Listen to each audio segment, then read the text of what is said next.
নমস্কার বন্ধুরা, আমি সুদীপ্তা। খুদেদের পৃথিবীতে আপনাদের সবাইকে স্বাগত। আজকে কথা বলবো যে ছোট বাচ্চাদের পড়ানোর জন্য আমরা সব সময় কী ভাবি? বই, খাতা, তাই তো? কিন্তু আমি আপনাদের বলছি বন্ধুরা, বই খাতার বদলে মানে কখনো কখনো বই খাতা সরিয়ে রেখে বাচ্চাদেরকে প্রকৃতির মধ্যে নিয়ে গিয়ে পড়াশুনো করাবেন। সেটা আপনার বাড়ির পাশের কোনো বাগান হতে পারে, কোনো মাঠ হতে পারে বা কোনো পার্ক হতে পারে। ওখানে বাচ্চারা খেলতে খেলতে অনেক কিছু শিখতে পারে, অনেক অনেক কিছু শিখতে পারে। ওখানে বাচ্চারা ছুঁয়ে দেখবে, ছুঁয়ে উপলব্ধি করবে, আর সেই যে শিখবে, নানান কিছু শিখবে, সেই শেখাগুলো কিন্তু ভীষণ ভালো মনে থাকে।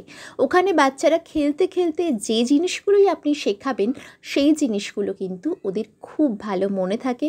ওরা খুব সুন্দরভাবে সেই জিনিসগুলো উপলব্ধি করতে পারে। বই দেখে যেগুলো শেখাবেন, যেগুলো পড়াবেন, চেষ্টা করবেন সেগুলো প্রকৃতির মধ্যে নিয়ে গিয়ে প্রশ্ন করার।